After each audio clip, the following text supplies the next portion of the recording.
concerne les ressources naturelles. Merci, Monsieur le Président.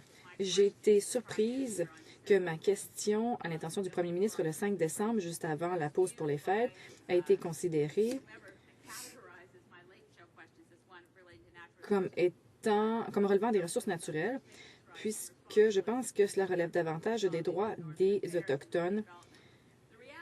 Alors, en réalité, la question que j'ai soulevée concerne un dossier extrêmement important de façon générale et un problème très troublant quand on entre dans les détails. Monsieur le Président, le 5 décembre, j'ai posé une question au Premier ministre et c'est cette journée-là aussi que le Premier ministre, que son propre groupe de travail, en fait, Doug Eiford, entre autres, on lui avait demandé donc de produire un rapport sur l'établissement de relations avec les Premières Nations en ce qui concerne les projets énergétiques sur la côte ouest.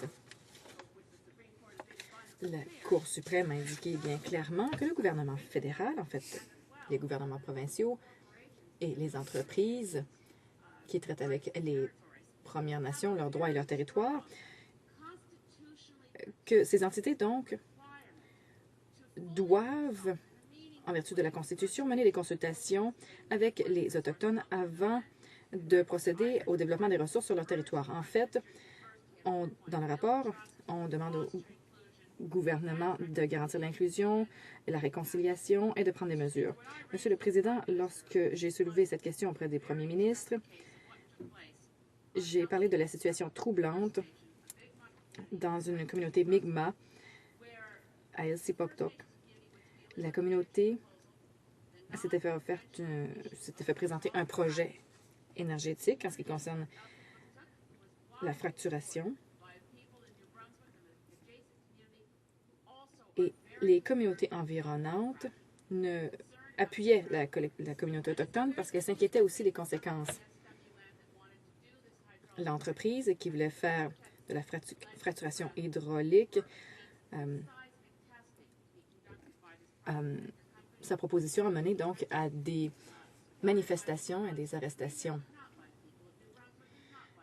Même si le gouvernement provincial était d'accord, la communauté et la population n'étaient pas d'accord parce qu'il n'y avait pas eu de consultation auprès de la Première Nation des Mi'kmaq et cela allait à l'encontre de nombreuses décisions des tribunaux également, y compris la décision Marshall qui concernait les droits notamment des Mi'kmaq. Ce territoire n'a pas été cédé.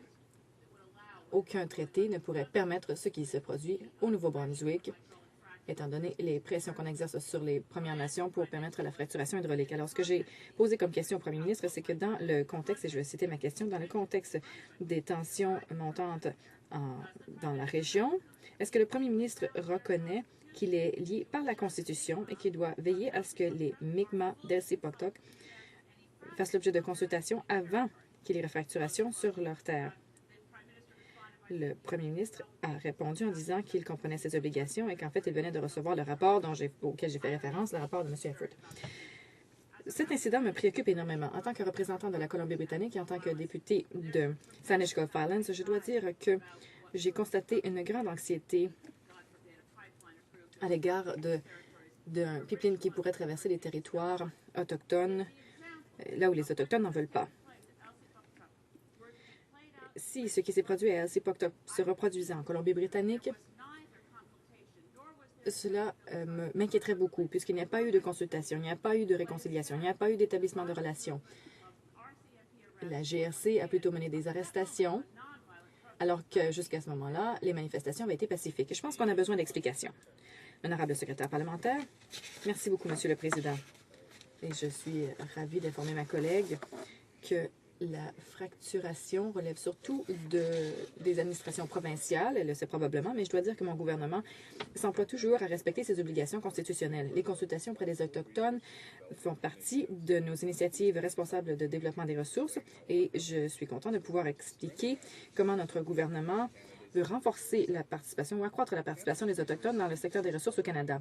Les industries des ressources du Canada emploient déjà quelques 32 000 Autochtones, plus que n'importe quel autre secteur de notre économie. Et ce niveau d'emploi ne fera que s'accroître à mesure que d'autres projets seront mis sur pied. En effet, plus de 650 milliards de dollars de projets ont été proposés et la majorité d'entre eux se trouvent près des terres autochtones ou sur celles-ci. Ces projets peuvent avoir des répercussions positives énormes sur la prospérité des communautés autochtones. La députée s'est clairement opposée au développement des ressources et j'espère qu'elle m'excusera si nous adoptons une approche différente. Notre gouvernement veut veiller à ce que nous exploitions nos ressources de façon responsable afin de créer des emplois tout en garantissant la protection de l'environnement. Notre gouvernement a un plan pour le développement responsable des ressources qui améliore le système réglementaire du Canada en réduisant le fardeau administratif et en modernisant les processus tout en renforçant les protections environnementales et en améliorant les consultations avec les peuples autochtones. Comme la députée l'a dit, nous prenons des mesures. Monsieur Efford, le représentant spécial fédéral concernant l'infrastructure énergétique de la Côte-Ouest, a formulé des recommandations au gouvernement qui permettent une plus grande participation des Autochtones dans le développement des ressources. Monsieur le Président, les thèmes du rapport Efford concernent la confiance, l'inclusion et la réconciliation, et cela peut guider tous les partis afin de resserrer les liens qui sous-tendront un développement responsable des ressources et la participation des peuples autochtones. Ce rapport du représentant spécial fédéral est une bonne base pour un dialogue avec les peuples autochtones afin que ces collectivités puissent profiter à long terme des développements énergétiques sur la côte ouest. Notre gouvernement a toujours communiqué et continuera de communiquer avec les Autochtones sur des façons concrètes d'aller de l'avant pour mettre en œuvre les recommandations du rapport. Le rapport fait fond sur les initiatives antérieures du gouvernement concernant l'appui à la participation des Autochtones dans le secteur des ressources. Par exemple, en 2012, le budget fédéral a fourni plus de 690 millions de dollars pour le développement des compétences, l'éducation et l'infrastructure. En outre, notre plan pour le développement responsable des ressources comprend un engagement pour veiller à ce que les consultations avec les Autochtones à l'égard des projets concernant les ressources naturelles soient plus responsables et en temps opportun. Le plan comprend l'intégration des consultations avec les peuples autochtones dans le nouveau processus réglementaire et le processus d'évaluation environnementale. On fournit 13,6 milliards de dollars sur 2 ans pour appuyer la consultation des Autochtones sur les divers projets. On veut désigner un ministère ou une agence comme étant responsable des consultations pour chaque grand projet. On veut négocier avec les gouvernements provinciaux et territoriaux pour établir une plus grande cohérence dans les processus gouvernementaux et pour améliorer la participation des Autochtones. Et finalement, on veut faire la promotion d'une relation positive à long terme avec les communautés autochtones afin de permettre une plus grande participation des Autochtones qui pourront ainsi profiter directement et indirectement des nouveaux projets de développement des ressources. Monsieur le Président, je vous remercie. L'honorable député de Saanich Gulf Island. Merci, Monsieur le Président. Je remercie mon honorable collègue de sa déclaration. Et j'ai effectivement fait référence au rapport de Monsieur Efford. Ce qui est ressorti toutefois des événements de LC Poctoc, et c'est trop tard dans le cas de cette relation, c'est qu'il n'y a pas eu de consultation. Et il est vrai que la fracturation relève des responsabilités provinciales. Le commissaire fédéral à l'environnement, dans son rapport, a dit que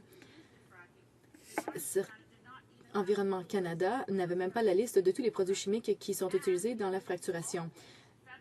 Et c'est toujours la responsabilité fiduciaire du gouvernement de faire en sorte que qu'on ne viole pas les droits des peuples autochtones. En ce qui concerne mon opposition au projet de développement des ressources, non, je ne m'oppose pas au projet de développement des ressources. Je m'oppose au développement des sables bitumineux, au développement irresponsable, tout simplement pour qu'on exporte des produits non transformés. Si le sable bitumineux était transformé dans la région, ce serait peut-être une autre histoire. L'honorable secrétaire parlementaire, Monsieur le Président, notre gouvernement a répété à maintes reprises que nous veillerons à ce que les consultations auprès des Autochtones respectent nos obligations de consulter et qu'elles sont ouvertes et importantes. On continuera de rencontrer les groupes des Premières Nations pour renforcer le dialogue entre le gouvernement et les Premières Nations. Les projets de ressources donnent aux communautés autochtones la possibilité de troquer le coût élevé de l'isolement pour l'avantage énorme de la proximité. En fait, la plupart des mines et des projets d'exploration au Canada sont situés à moins de 200 km d'une collectivité autochtone. Il y a 400 000 jeunes autochtones de moins de 15 ans, ce qui représente tout un groupe de nouveaux arrivants sur le marché du travail. Au cours des 10 prochaines années, on s'attend à ce que le secteur des ressources du Canada doive engager des milliers de nouveaux travailleurs. Les activités économiques sont énormes et on s'attend à ce qu'il y ait 650 milliards de dollars de projets d'exploitation des ressources au Canada dans la prochaine décennie, ce qui créera des milliers de nouveaux emplois. Pour l'instant, les industries dans le domaine des ressources représentent à peu près 1/5 de notre économie. Et cette industrie fournit de bons emplois et génère quelques 30 milliards de dollars en redevances et en impôts, des fonds qui permettent d'appuyer des hôpitaux, des écoles et d'autres services essentiels pour tous les Canadiens, y compris les Autochtones. Merci, Monsieur le Président.